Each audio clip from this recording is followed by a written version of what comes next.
नमस्कार साथियों, स्वागत है आप सभी का आपकी अपनी पाठशाला पर। मैं हूं अंकित अवस्थी। साथियों, आपने डोनाल्ड ट्रंप के साथ में बहुत सारे राष्ट्र अध्यक्षों को इनके ओवल ऑफिस में बैठे हुए देखा होगा। पूरी दुनिया में जिस तरह से इन्होंने अपने ऑफिस में बिठाकर लोगों को इंसल्ट करके, उन देशों को यह धमका करके कि तुम हमारे बिना कुछ नहीं हो, आपने ये तस्वीरें बड़ी कॉमन रूप से देखी होंगी। फिर चाहे वो ब्रिटिश पीएम हो, चाहे जेलेंस्की हो, फिर चाहे साउथ अफ्रीकन की तरफ से राष्ट्राध्यक्ष हो, चाहे कनाडा के राष्ट्राध्यक्ष हो, आपने दुनिया भर के राजनेताओं को ट्रंप के सामने झुकते हुए या उनकी वजह से प्रभावित होते हुए देखा होगा, क्योंकि ट्रंप चाहते ही ये हैं। उन्हें दिखाना है कि दुनिया को उन्होंने अपनी तरफ से कैसे डायरेक्शंस दिए हुए हैं। असल मायने में अमेरिका क्या है, ये दुनिया को बताने के लिए जो ट्रंप ने इन दिनों रूप अपनाया हुआ है कि दुनिया अमेरिका के बिना कुछ नहीं है, इस बात को जो चीख चीख कर वो बताने का प्रयास कर रहे हैं, उसी क्रोनोलॉजी में उन्होंने कुछ देशों की सरकारें तक पलट डाली। उनमें से आपने कनाडा के हाल देखे हैं। हाल ही में वैसा ही कुछ प्रयास भारत के साथ भी करने का प्रयास किया था। ट्रूडो ने अपने पद से इस्तीफा केवल ट्रंप के बयानों के चलते ही दिया था, क्योंकि ट्रंप ने ट्रूडो को ध्यान में रखते हुए उन्हें 51वां राज्य बनाने का प्रस्ताव दे दिया था कि कनाडा को मैं अपने यहां का 51वां राज्य बना लेता हूं। ट्रूडो सत्ता छोड़ गए। यही हाल अब जापान का हुआ है। जापान के प्राइम मिनिस्टर इशिबा, जिनसे अभी इसी महीने की शुरुआत में नरेंद्र मोदी जी, हमारे प्रधानमंत्री जी, मुलाकात करके आए थे। भारत की जब यात्रा हुई थी जापान की, तब इन्हीं से साथ से मुलाकात हुई थी। $67 बिलियन के इन्वेस्टमेंट की बात हुई थी। अगले 10 सालों के अंदर इन्होंने अपने पद से इस्तीफा दे दिया है, और इनके इस्तीफे के अंदर जो बड़ा कारण बना है वो है टैरिफ। टैरिफ, ट्रंप के साथ में इनकी वार्ता कि ये ट्रंप के साथ में देश को न्याय नहीं दिलवा पाए। इनके अंदर इस बात का गिल्ट और इनकी पार्टी में इस बात को लेकर के गुस्सा, इनके देश की जनता में इनके प्रति निराशा कि आप ट्रंप के सामने क्यों झुक गए, ट्रंप के खिलाफ जापान क्यों खड़ा नहीं हो पाया। बस इन्हीं प्रश्नों के चलते इन्होंने अपने पद से इस्तीफा दे दिया। आज की हेडलाइंस हैं जापान के प्राइम मिनिस्टर का रिजाइन करना, केवल और केवल ये मानते हुए कि इनकी पार्टी की बस सरकार चलती रहे। इनमें लोगों का विश्वास खत्म हुआ है, कोई बात नहीं, अगर मैं काबिल नहीं रहा तो मेरे स्थान पर कोई और बनकर आ जाएगा। माना कि मैं ट्रंप के साथ सही से डील नहीं कर पाया।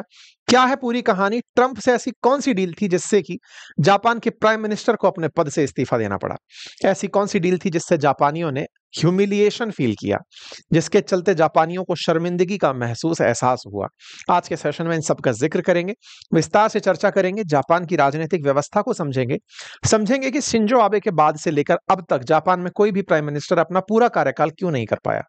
आज के सेशन में हम ये भी जानेंगे कि किस तरह अमेरिका अपने ऊपर आश्रित हो रखी अर्थव्यवस्थाओं को अब अपनी शर्तों से चला रहा है, और उन्हीं शर्तों के अंदर जापान जैसे देश की सरकार कैसे बदल गई। हालांकि प्रयास भारत के साथ भी है। आसपास तो हम देख ही चुके हैं कि अमेरिका ने कैसे पाकिस्तान के अंदर, बांग्लादेश के अंदर सत्ता परिवर्तन किए हैं। ऐसे ही प्रयास भारत के अंदर भी हैं, और भारत को भी ट्रेड और टैरिफ के नाम पर दबाने का प्रयास अमेरिका लंबे समय से कर रहा है। लेकिन क्या वाकई में भारत की सरकार टिक पाएगी ट्रंप के इन दबाव के चलते, या हमारे यहां पर भी जनता में सरकार के विरुद्ध एक अनरेस्ट पैदा होगा, जिसके चलते सरकारों को विचार करना पड़ जाएगा? सारी बातें विस्तार से आज के सेशन में होंगी। सेशन को ज्यादा से ज्यादा साथियों से साझा कर दीजिए। चैनल पर नए हैं तो सब्सक्राइब कर लीजिए, और जरूरी जानकारी ये जान लीजिए कि हमारे एप्लीकेशन अपनी पाठशाला पर हिस्ट्री, ज्योग्राफी, पॉलिटी, इकोनॉमी के मेरे कोर्सेज उपलब्ध हैं, जिन्हें आप जाकर एक्सेस कर सकते हैं पूरी 1 साल की वैलिडिटी के साथ। हमारी हैंड रिटन बुक्स अब हिंदी और इंग्लिश दोनों में उपलब्ध हैं। आप उन्हें यूट्यूब से भी ऑर्डर कर सकते हैं, नीचे उसके अंदर लिंक आ रहा होगा, या फिर आप फ्लिपकार्ट से भी इन्हें ऑर्डर कर सकते हैं। साथ ही साथ हमारी नई साइंस एंड टेक्नोलॉजी की एक पुस्तक आई है जो वनडे एग्जामिनेशन के लिए है, इंग्लिश माध्यम में उपलब्ध है, आप इसे एक्सेस कर सकते हैं। और हाँ, हाल ही में हम स्पॉटिफाई पर भी अवेलेबल हुए हैं। अगर आप उसको सुनते हैं तो आप हमारे सेशंस को वहां भी सुन सकते हैं। आइए साथियों, चर्चा करते हैं। जापान के प्रधानमंत्री शिगेरू इशिबा ने हाल ही में अपने पद से इस्तीफा दे दिया है। जापान के नेशनल ब्रॉडकास्टर, जैसे हमारे यहाँ डीडी न्यूज चलता है, ऐसे ही एनएचके के अनुसार शिगेरू ने यह इस्तीफा रविवार को अपने पद से दे दिया, क्योंकि उनकी पार्टी जो लिबरल डेमोक्रेटिक पार्टी है, उसके अंदर फूट को रोका जा सके।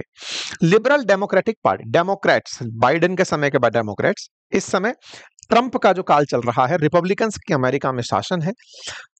क्या यह कहा जा सकता है कि भाई डेमोक्रेट को ही पसंद करते थे, इस चक्कर में ऐसा हुआ? वो पार्टी पॉलिटिक्स अमेरिका की जापान में फॉलो नहीं होती है, लेकिन अपनी पार्टी के अंदर फूट को होने से रोका जा सके, इसे ध्यान में रखते हुए इन्होंने कल अपने पद से इस्तीफा दे दिया। जापान के प्रधानमंत्री शिगेरू इशिबा के इस अनाउंसमेंट के बाद मीडिया में चर्चाएं बहुत तेजी से होने लगी कि इन्होंने अपना 1 साल भी पूरा नहीं किया है और 1 साल से पहले ही इन्होंने अपने पद से इस्तीफा दे दिया।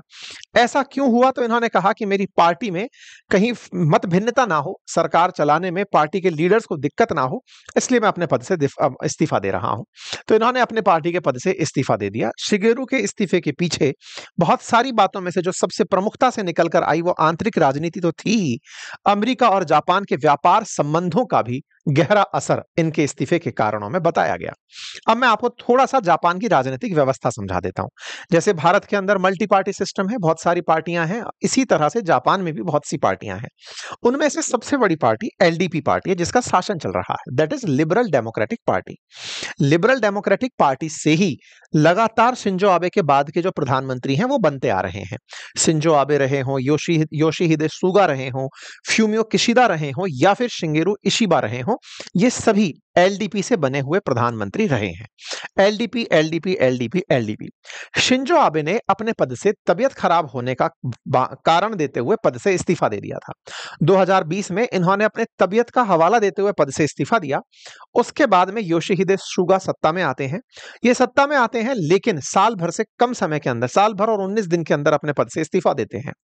कारण बताते हैं कि मैं कोरोना से सही से नहीं निपट पाया हूं, इसलिए मुझे पद से इस्तीफा देना पड़ रहा है। इसके बाद में फिर फ्यूमियो किशिदा आते हैं। इनके ऊपर आरोप लगता है कि इनके समय में पार्टी में भ्रष्टाचार बहुत हुआ, लोगों ने पैसा इधर से उधर कर दिया। इसके बाद ये पद से इस्तीफा दे देते हैं। फिर इनके बाद में शिंगेरू इशिबा आते हैं। ये अब इसलिए इस्तीफा देते हैं क्योंकि अमेरिका के साथ में हम हैंडल सही से नहीं कर पाए। थोड़ा सा मैं अब आपको संसद का भी चित्र दिखा देता हूं। जैसे भारत के अंदर संसद पार्लियामेंट है, ऐसे ही जापान की संसद को डायट के नाम से जाना जाता है, नेशनल डायट ऑफ जापान के नाम से। जैसे अमेरिका की संसद को कांग्रेस के नाम से जाना जाता है, ऐसे ही यहां की संसद को नेशनल डायट के नाम से जाना जाता है। हमारी संसद के अंदर 3 प्रमुख अंग होते हैं, लोकसभा, राज्यसभा और राष्ट्रपति। ऐसे ही इनकी संसद के अंदर 2 अंग होते हैं, हाउस ऑफ काउंसलर्स और house of representatives. House of representatives Lok Sabha की तरह है और हाउस ऑफ काउंसलर्स राज्यसभा की तरह है, एक लोअर हाउस और एक अपर हाउस। इन दोनों में से अपर हाउस के अंदर 248 सीट होती हैं और लोअर हाउस में 465 सीट होती हैं। अब सत्ता पक्ष के पास कितने नंबर उपलब्ध हैं अगर आप वो देखें तो नंबर बताते हैं कि 233 सीटें होनी चाहिए सरकार चलाने के लिए, लेकिन सत्ता पक्ष के पास 220 सीटें हैं लोअर हाउस में। वहीं अपर हाउस में 248 में से 124 सीटें होनी चाहिए, लेकिन सत्ता पक्ष के पास 121 सीटें हैं, आफ्टर ऑल गठबंधन। 121 आउट ऑफ 124, जो 124 होनी चाहिए थी वहां 121 है, जहां 233 होनी चाहिए थी वहां 220 है। दोनों ही जगह सरकार अल्पमत में है। फिर चल कैसे रही है? चल रही है अपोजिशन की सहायता से। अपोजिशन ने अपर हाउस में अपनी तरफ से 3 सीटों के लिए सहायता दी हुई है कि आप सरकार चलाइए, देश के लिए कोई प्लान लाइए, हम आपको समर्थन देते हैं। अर्थात यहां का अपोजिशन इस जिद में नहीं है कि हमें सरकार चलानी है। क्यों ऐसा है? क्योंकि बहुत से ऐसे दल हैं जो अपना एफिलिएशन नहीं देते कि हमको किसी पार्टी में नहीं जाना। अर्थात अपोजिशन के पास भी 124 नहीं है, सत्ता पक्ष के पास भी 124 नहीं है। ऐसे में सत्ता पक्ष को अपोजिशन का समर्थन है, उससे सरकार चलती रहती है। अपोजिशन सरकार से अपना समर्थन हटाती है, सरकार हिल जाती है। कुल मिलाकर के सरकार मिलजुल करके चल रही है। ऐसे में एलडीपी की ही सरकार लंबे समय से चली आ रही है। एलडीपी के सबसे प्रमुख नेता शिंजो आबे थे, जिन्होंने 5 साल से ज्यादा यानी 7 साल तक कार्य किया और उसके बाद में उन्होंने अपने पद से हेल्थ कारणों को बताकर इस्तीफा दे दिया। शिंजो आबे का काल दुनिया भर के अंदर भी रिकॉग्नाइज होता है क्योंकि क्वाड समिट्स के लिए इन्होंने काफी ज्यादा इनिशिएटिव्स लिए थे। भारत में भी शिंजो आबे भारत और जापान के बीच में बुलेट ट्रेन को लेकर के भी काफी चर्चित रहे। शिंजो आबे ने अपने हेल्थ रीजन से इस्तीफा दिया और उनके बाद में इनके उत्तराधिकारी के रूप में योशिहिदे सुगा इनकी ही पार्टी से पार्टी को चलाने के लिए चुने जाते हैं। पार्टी के ही अंदर, यानी देश में इलेक्शन नहीं हुए हैं, उनकी पार्टी से जब कोई पद से इस्तीफा दे दे, जैसे मान लीजिए आज प्रधानमंत्री इस्तीफा दे दें और सरकार चलती रहे, तो उनके स्थान पर कोई पार्टी की तरफ से ही कोई नेता अगर आकर के प्रधानमंत्री पद पर बैठे, बिल्कुल वैसे ही योशिहिदे सुगा प्रधानमंत्री बनते हैं। योशिहिदे सुगा जब प्रधानमंत्री बनते हैं तो उनको अपने साथ में पार्टी के अंदर 2 और उम्मीदवार दिखाई देते हैं जो इनकी ही पार्टी में प्रधानमंत्री बनने की चाह रखते हैं, या फिर कहिए पार्टी के अंदर पार्टी के प्रेसिडेंट की चाह रखते हैं। योशिहिदे सुगा प्रधानमंत्री बनते हैं, लेकिन उस समय इशिबा और किशिदा ये 2 वो लोग थे जो साथ-साथ कंटेंडर्स थे कि सुगा के साथ-साथ आप चाहो तो हमें भी बना सकते हो। मतलब ऐसा होता है ना, पार्टी में बताओ प्रधानमंत्री कौन बनना चाहेगा, तीनों ने दावेदारी कर दी थी। ऐसे में पहले ये बनते हैं, उनके बाद में ये इस्तीफा देते हैं, फिर ये बनते हैं, फिर ये इस्तीफा देते हैं, अब ये बनते हैं और अब ये भी इस्तीफा दे चुके हैं। कुल मिलाकर के शिंजो आबे के बाद जो तीनों दावेदार थे, तीनों प्रधानमंत्री टेक्निकली रह चुके हैं। जापान के अंदर योशिहिदे सुगा जापान के प्राइम मिनिस्टर पद से इस्तीफा दे देते हैं। ये वो काल था जिस समय कोरोना ने एंट्री की थी और उस समय पर ये देश की अर्थव्यवस्था को नहीं संभाल पाए। ऐसा कहते हुए इन्होंने पद से इस्तीफा दे दिया। पद से इस्तीफा दिया, इनके स्थान पर दूसरे व्यक्ति किशिदा की एंट्री होती है। फ्यूमियो किशिदा अपने द्वारा जापान के अंदर हुए इलेक्शंस को जीतते हैं। रूलिंग पार्टी इलेक्शन जीतती है और इसके अंदर फिर से लीडर बनकर फ्यूमियो किशिदा आते हैं और वो देश को चलाने लगते हैं। लेकिन प्राइम मिनिस्टर किशिदा को भी अपने पद से इस्तीफा देना पड़ता है। रीजन होता है, इनकी पार्टी ने असल मायने में पॉलिटिकल पार्टी को मिले चंदे का दुरुपयोग कर लिया था और उस चंदे से निजी काम कर लिए थे। ऐसे में उन राजनेताओं को इन्होंने पद से हटा दिया, लेकिन जनता का अविश्वास कम नहीं हुआ, जिसके चलते किशिदा को अपने पद से इस्तीफा देना पड़ा। जापान के प्रधानमंत्री फ्यूमियो किशिदा को अपने पद से लोकप्रियता में भारी गिरावट के चलते और घोटालों के चलते पद से इस्तीफा देना पड़ा था। किशिदा हटते हैं, फ्यूमियो किशिदा को पद से इस्तीफा देना पड़ता है और उनकी जगह शिगेरू इशिबा प्रधानमंत्री बनकर आते हैं और डाइट में इनको पद संभाल दिया जाता है अक्टूबर 27 को कि चलिए अब आप पद संभालिएगा साहब। जापान के नए प्रधानमंत्री आते हैं और कहते हैं कि अब जापान की अर्थव्यवस्था में जो गिरावट आ रही है, डिफ्लेशन जो हो रही है, अब मैं उसको काउंटर करूंगा और जापान को ऊपर लेकर चलूंगा। किशिदा सरकार चला ही फ्यूमियो ये क्या नाम है इशिबा सरकार चला ही रहे होते हैं, इतने में कोरोना की तरह ट्रंप आ जाते हैं। दुनिया में ट्रंप का आगमन होता है अमेरिकी प्रेसिडेंट के रूप में और उनका प्रकोप शुरू होता है। जैसे अर्थव्यवस्थाओं को पहले कोरोना ने परेशान किया, इस बार कोरोना से बड़ा एक वायरस धरती पर होता है और उसका नाम ट्रंप है और वो आकर के जापान को डसना शुरू करता है, दुनिया को डसना शुरू करता है। ट्रंप आते हैं, दुनिया को बताते हैं कि दुनिया वालों, तुम अमेरिका की वजह से अमीर हो क्योंकि अमेरिका के लोग कंज्यूमर ज्यादा अच्छे हैं, वो ज्यादा पैसा खर्च करते हैं, तुम लोग हमसे पैसा कमाते हो, तुम पैसा कमाते हो, अब हमें भी उस कमाए हुए पैसे में से वापस पैसा दो। ये बिल्कुल वैसे था जैसे आपके घर में काम वाले काम करते हो, लेकिन अचानक सेठ जी को पता चलता है कि मेरे इतने सारे कर्मचारी मुझसे पैसा कमाते हैं। सेठ जी कहते हैं कि तुमने मुझसे इतना पैसा कमाया। कर्मचारी कहते हैं सर हमने मेहनत का पैसा कमाया। बोले नहीं नहीं नहीं, कमाया तो तुमने मुझसे ही था ना, तो लाओ अब अपनी तनख्वाह में से इतना इतना पैसा मुझे दो क्योंकि तुम्हारे पास इकलौता साधन मैं ही हूं कमाई का। बस यही कहकर के ट्रंप ने जापान जैसे तमाम देशों को धमकाया कि मैं तुम पर रेसिप्रोकल टैरिफ लगा दूंगा। साहब रेसिप्रोकल टैरिफ का दौर आता है। रेसिप्रोकल टैरिफ में जापान पर कहा जाता है कि तुम्हारे ऊपर 46% टैरिफ लगाने का मन है क्योंकि तुम हमारे ऊपर 46% टैरिफ लगाते हो, यानी कि अमेरिकी सामान अगर जापान में बिकने जाता है तो तुम उस पर 46% वसूलते हो। तो फिलहाल के लिए मैं तुम्हारे ऊपर मात्र 24% टैरिफ लगा रहा हूं, अभी इतने में ही खुश रह लो जापान वालों, हम तुम्हारे ऊपर ज्यादा सख्ती नहीं, फिलहाल तो 24% ही रख रहे हैं, बाकी बाद में देखेंगे। साहब ट्रंप ने जापान को 24% से पेनल्टाइज कर दिया। जैसे भारत के साथ में हुआ था वैसे ही इनके साथ हुआ, भारत को 26% में नाप दिया गया, जापान को 24% में। हम तो खैर अमेरिका का रवैया पहले से जानते थे क्योंकि अमेरिका भारत के लिए, ये तो बाद में बदलने लगा है जब ओसामा पाकिस्तान में मिला है, अदरवाइज तो पाकिस्तान प्रेमी ज्यादा हुआ करता था। लेकिन जापान का क्या करें, जापान तो वो देश है जो कि पला ही अमेरिका की शह पर है। आप पूछेंगे ये कैसे? असल मायने में थोड़ा सा इतिहास अगर आप उठाकर देखें तो सेकेंड वर्ल्ड वॉर में जापान जो बहुत बड़ा आक्रांता बना हुआ था, उसने अमेरिकी न्यूक्लियर बॉम्ब खाने के बाद ही दुनिया में शांति की राह अपनाई थी। जापान पहले बहुत उद्दंड देश हुआ करता था, मतलब इतना जबरदस्त हुआ करता था कि दुनिया पर एक तरफ से हिटलर मार कर रहा था तो दूसरी तरफ से जापान कर रहा था। जापान ने चाइना का 1/3 एरिया कब्जा रखा था। ये जो Korea, north Korea, south Korea देखते हैं, ये सब कब्जे में था जापान के। जापान के ऊपर न्यूक्लियर बॉम्ब पड़े तब जाके जापानी लोग पीछे हटे। उसके बाद ये इतने पीछे हटे और अमेरिका ने इनको ऐसे पकड़ लिया कि बेटा तुम्हारी उद्दंडता को रोकने के लिए तुम्हें तुम्हारी फोर्सेस खत्म करनी पड़ेंगी और अमेरिकी फोर्सेस अब जापान में रहेंगी। जापान ने कहा ठीक है, अब हम लोग चूंकि मर चुके हैं, भाई लाखों की संख्या में जापान में लोग मारे, हिरोशिमा नागासाकी पूरी तरह तबाह हो गए। अमेरिका ने कहा कि ठीक है, अगर तुम ये शर्तें मान लेते हो तो तुम आराम से केवल तरक्की पर फोकस करो, डिफेंस पर फोकस मत करना। तुम तरक्की पसंद बन जाओ, डिफेंस पे फोकस मत करो, मेरे सहूलियत के लिए मेरे अलाय बन जाओ, मेरे मित्र बन जाओ, मैं तुम्हारी सुरक्षा सुनिश्चित करूंगा, लेकिन तुम अब हथियार नहीं उठाओगे। जापान ने कहा ठीक है, अगर आप हमारी सुरक्षा सुनिश्चित करते हैं, चूंकि हम इतने लोग मरा चुके हैं अपने, तो ऐसे में अब हम तरक्की पर ही फोकस करेंगे। जापान ने सेकेंड वर्ल्ड वॉर के बाद में फिर केवल और केवल फोकस किया तरक्की पर।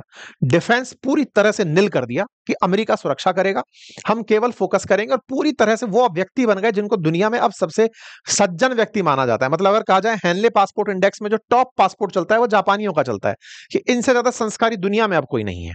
ये हृदय परिवर्तन ज्यादा पुराना नहीं है, 75 साल का इतिहास है इसका। खैर, जापान ने तरक्की की राह पकड़ी और उसने इतनी तेजी से अर्थव्यवस्था को ग्रो किया कि उसने तमाम यूरोपियन अर्थव्यवस्थाओं को पीछे छोड़ दिया। छोटू सा देश, 4 आइलैंड पर बसा हुआ देश, उस 4 आइलैंड के देश ने यूरोप के बड़े बड़े देशों को पछाड़ दिया, दुनिया की थर्ड इकोनॉमी बनकर बैठ गया। आज भी वो 5वें नंबर पर डला हुआ है, भारत चौथे नंबर पर है। इसके साथ दिक्कत सिर्फ ये रही कि यहाँ की आबादी बढ़ना रुक गई, लोगों के अंदर डेवलपमेंट की इतनी चाह हो गई, महिलाओं के द्वारा वर्कफोर्स में पार्टिसिपेशन इतना हो गया कि इनके यहाँ पर टीएफआर यानी टोटल फर्टिलिटी जो रेट है, जिससे कि रिप्लेसमेंट रेट रीच की जाए 2 से 2.1 के बीच में रहे, ताकि जनता जितनी जिंदा है उतनी ही रहे, इनके यहाँ पर लोग नहीं बचे। बुढ़ापा तेजी से आने लगा, आबादी घटने लगी, जो लोग थे वो बूढ़े होने लगे, और जैसी वर्कफोर्स कम होने लगी, जापान को अपनी तरक्की में डिक्लाइन का बड़ा रीजन ह्यूमन रिसोर्स दिखाई देने लगा। जापान ने तमाम प्रयास किए तकनीकी के माध्यम से खुद को उठाने के, लेकिन ह्यूमन रिसोर्सेज ने नीचे की राह पकड़ी, और इसी बीच में जापान का दुश्मन बनकर खड़ा हो गया नॉर्थ कोरिया। असल में नॉर्थ कोरिया और कोई नहीं, चाइना द्वारा पाला गया एक उद्दंड देश था। जैसे ही पाकिस्तान अमेरिका द्वारा पाला गया, ऐसे ही नॉर्थ कोरिया चाइना द्वारा पाला गया था। और चाइना, जिसने पूरे दिमाग में यह भर रखा था कि तुमने हमारे लाखों लोगों की जान ली थी, ये नॉर्थ कोरिया को पंप करके जापानियों को डराने लगे। नॉर्थ कोरिया इधर से कोई भी मिसाइल चलाता, जापान को क्रॉस करा के दूसरी तरफ फेंक देता या जापान के किनारे डाल देता और कहता तुम्हारे पास तो कुछ नहीं है, अब हम तुम्हें मारेंगे। जापान बेचारा डर डरा कर अमेरिका के पास पहुंचता है। जापान कहता है सर जी देखो, वो हर दिन हमें धमकाता है। अमेरिका कहता है तुम हमारी सुरक्षा में हो, नॉर्थ कोरिया तुम्हारा कुछ नहीं बिगाड़ेगा, अब हमारे इतने सैनिकों को रखो। वर्ल्ड में इस समय दुनिया के किसी भी देश में अगर कहा जाए तो अमेरिका के सबसे ज्यादा सैनिक अगर किसी दूसरे देश में अमेरिका के बाद रहते हैं तो वो जापान है। अराउंड 73,000, एग्जैक्ट फिगर कोट नहीं करूंगा, मतलब बहुत बड़ी संख्या में अमेरिकी सैनिक इस समय जापान में ही बेस बनाकर रहते हैं। कारण जापान को भी बचा के रखना है, जापान कहीं उद्दंड ना हो जाए इसका भी ध्यान रखना है। ओके सर, जापान को ये रियलाइज होता है कि हमारी सुरक्षा के नाम पर ये जो सहायता संधि इन्होंने कर ली, इसका तो उपयोग दुरुपयोग में बदल गया है। ये हमको बाहर से भी नहीं बचा पा रहे, डरवा भी पूरा रहे और हमारे रिसोर्सेज का भी दोहन कर रहे हैं। जापान इन बीच में खटपटाता है, सोचता है कि यार ये तो गलत फैसला ले लिया, बड़े तो बन गए लेकिन अब आत्मरक्षा के बिना कैसे करेंगे। ये वैसे ही था जैसे ब्रिटिशर्स ने कभी भारत को सहायता संधि के नाम पर हमारे राजाओं को बिठा के शांति से रखा हुआ था कि मस्त रहो, तुम्हें कोई दिक्कत नहीं है टाइप से। कोई बात नहीं साहब। इस तरफ जो जापान है, ये जापान तरक्की की राह तो पकड़ रहा होता है, लेकिन अमेरिका के साथ में इसका जो ट्रस्ट है वो धीरे धीरे घट रहा होता है कि अमेरिका वालों, तुमने पहले बम फोड़ा था, उसके बावजूद भी हम तुम्हारे साथ रहे, तुम्हारे मित्र बनकर रहे, तुम्हारी हर बात, तुम्हारी हर पॉलिसी हमने मानी, उसके बावजूद भी तुम हम पर ही टैरिफ लगा दिए। मतलब एक तो तुमने ही कहा कि तुम ग्रो करो, डिफेंस पर फोकस मत करो, केवल अमेरिका का सहयोगी बनकर चलो, हम तुम्हारे साथ में व्यापार करेंगे। और व्यापार भी छोटा मोटा नहीं है, जापान अमेरिका से व्यापार करके लगभग $80 बिलियन कमाता है। जैसे भारत $45 बिलियन कमाता है, व्यापार भले ही $125 बिलियन का, इनका $250 बिलियन से ऊपर का है, लेकिन फिर भी ये $80 बिलियन साल का कमाते हैं। तो जापान वालों ने अमेरिका की वजह से ही, अमेरिका की नीतियों के चलते ही, अमेरिका के लिए काम करते हुए पैसा कमाया। भाई तुमने इनको कहा कि ऐसा करो, लेकिन ट्रंप महोदय ने आकर के कहा कि सुनो बेटा, अब तक तो हम तुम्हें प्यार से पाल रहे थे, लेकिन अब हम तुमसे जो पैसा तुम हमसे कमाए हो हम वो वापस वसूलेंगे। यानी अमेरिका की वो तमाम नीतियां जिसके चलते जापान अब तक अमेरिका पर निर्भर था, अचानक इन्होंने उसी से वसूली मार दी। इन्होंने वसूली मारी कि जो तुम कमाते हो हमसे उसका 24% हमें दोगे। अब एक इंटरेस्टिंग बात बताता हूं, जापान की कुल जीडीपी का 8% केवल वो कार बेच के कमाता है, और दुनिया में जितनी भी कार जापान बेचता है उसमें मैक्सिमम कार वो अमेरिका को बेचता है। मैक्सिमम कार से मतलब समझिए कि बिलियंस ऑफ डॉलर में कार बेचता है। अभी मैं नंबर भी बताऊंगा, लगभग 13 लाख से ऊपर यूनिट वो बेच देता है। अब जब जापान अमेरिका को कार बेचता है, जिसमें से आपकी टोयोटा है, होंडा है, ये तमाम वो बड़ी कंपनियां हैं जो यहां से निकल करके अमेरिका में बिकती हैं। ट्रंप महाशय ने इनसे कहा कि मैं तुम्हारी कारों पर 25% टैरिफ एडिशनल लगा रहा हूं, यानी कि तुम्हारी कारें अगर बिकने आएंगी अमेरिका में तो 25% एक्स्ट्रा देंगी। जिस देश की 8% अर्थव्यवस्था कार के एक्सपोर्ट पर टिकी हो, जिस देश को बड़ा सारा पैसा केवल कार बेचकर मिलता हो, उसको आप ये कह रहे हो कि 25% टैरिफ लगा रहा हूं तुम्हारी कारों पर, अगर ये हमारे देश में बिकने आएंगी तो इतना पैसा देंगी। ऐसा क्यों हो रहा था? ट्रंप का निशाना था कि तुम्हारे देश की जो कार इंडस्ट्री है ना, वो जापान से कार बनाकर अमेरिका क्यों भेजती है? वो कार कंपनियों से कहो कि वो अमेरिका में आकर प्लांट लगाएं और यहीं से कार बनाकर बेचें, तो मैं उनके ऊपर टैरिफ नहीं लगाऊंगा। भाई अगर लाख रुपए की कार है तो 25,000 रुपए तो तुम वसूल ही रहे हो। जापान इस बात को लेकर के सक पका गया कि यार हमारी कमाई के सबसे बड़े स्रोत पर तुमने हाथ मार दिया। ट्रंप ने यह सूझबूझ कर किया था, उसने पूरी दिमाग के साथ यह काम किया था। ऐसे में जापान का शेयर बाजार धड़ाम से गिर जाता है। जब बाजार गिरता है, जापान फड़फड़ाता है, यह कहता है कि मैं तुम्हारे इस मामले को डब्ल्यूटीओ में लेकर जाऊंगा। डब्ल्यूटीओ की तो औकात ही क्या अमेरिका के सामने, वो कुछ नहीं बोल पाया। इस बीच में जापान चाइना और साउथ कोरिया के पास पहुंचता है कि भाई साहब सब मिल जाते हैं, अपन कुछ तो इसका इलाज निकालते हैं। लेकिन ट्रंप का कोरोना की तरह प्रकोप हर देश पर चल रहा था, कोई भी सॉल्यूशन नहीं निकल कर आता। जितने भी मित्र राष्ट्र थे अमेरिका के, वो सब डसे जा रहे थे। जापान की इकोनॉमी हिलना शुरू हुई, जापान की अर्थव्यवस्था को नुकसान होना शुरू हुआ। जैसा मैंने आपको बताया, $319.2 बिलियन का जापान और अमेरिका संयुक्त ट्रेड करते हैं, जिसमें जापान से अमेरिका को 11.4 लाख करोड़ का एक्सपोर्ट होता है और अमेरिका से जापान को 7.7 लाख करोड़ का इंपोर्ट होता है। जापान ट्रेड सरप्लस में रहता है, कमाता है, बस इसी कमाई पर इनका ध्यान चला जाता है। और उस कमाई का सबसे मेजर सोर्स कार निर्माण जो है, उस पर ये 25% टैरिफ एक्सपोर्ट के ऊपर लगा देते हैं। मतलब एक तरफ तो टोटल इंपोर्ट पर 24% लगी गया, 25% कार पर लगा देते हैं। इससे जापान की चिंताएं बढ़ जाती हैं, ऑटो सेक्टर पूरी तरह से हिल जाता है। जापान का ऑटो सेक्टर अमेरिका पर निर्भर है। 13.34 लाख कार साल की अमेरिका को बेची जाती हैं। मतलब $41 बिलियन की कारें अमेरिका को बेचता है जापान। इतना बड़ा एक्सपोर्ट मार्केट जापान के लिए अमेरिका है। नजर अमेरिका की इसी पर पड़ती है कि सुनो, तुम्हारी जो सबसे बड़ी नायाब चीज है उसे कहो कि वो हमारे यहां आकर लगे। अब इस बीच में जापान की सरकार के ऊपर लोगों की नजरें हो जाती है कि सरकार तुम निपटोगे कैसे इससे, अब ये बताओ। कहीं ना कहीं जापानियों को यह बात तो समझ में आ जाती है कि हमारे साथ चीट हो गया है। हमारी इंडस्ट्री को, ये बिल्कुल वैसे ही है जैसे आज मान लीजिए कि भारत से बहुत सारी आईटी कंपनी अमेरिका को सर्विस देती हैं, चाहे फिर वो टीसीएस हो, चाहे फिर वो इन्फोसिस हो। इनसे यह कहा जाए कि तुम अब अमेरिका में ही बैठ करके सर्विस दोगी, अमेरिकियों को ही नौकरी दोगी, इंडिया में तुम अपना ऑफिस नहीं रखोगी। आपको सर्विस देनी है, वहीं बैठकर सर्विस दो और अमेरिकियों को ही नौकरी दो। तो सोचो भारत पर क्या हाल होगा। बिल्कुल वैसा ही इन्होंने इनके साथ किया।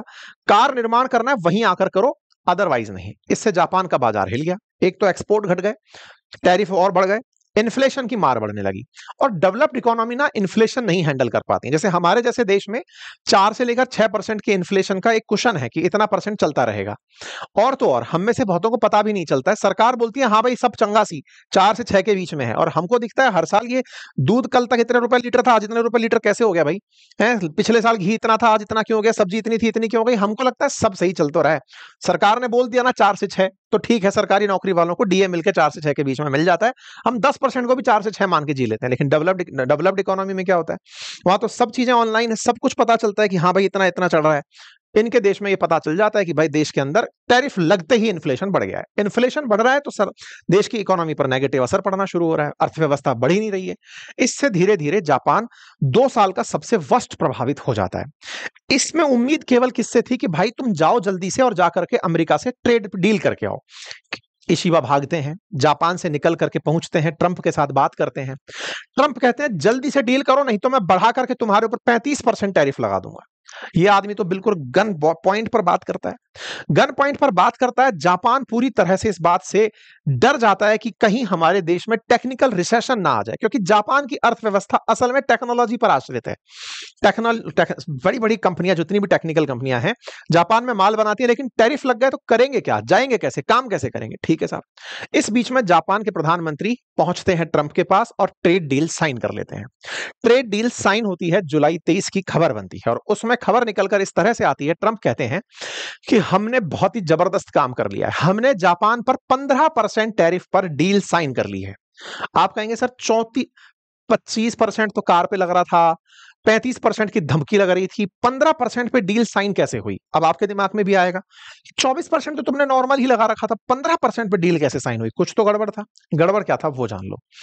अमेरिका ने यानी कि ट्रंप ने जापान से एक बहुत बड़ी डील कर ली और वो ये था कि जापान वालों तुम्हें $550 बिलियन का इन्वेस्टमेंट अमेरिका में करना है और उससे कमाओगे तुम नहीं, ये नेट इनकम में से इन्वेस्टमेंट होना चाहिए।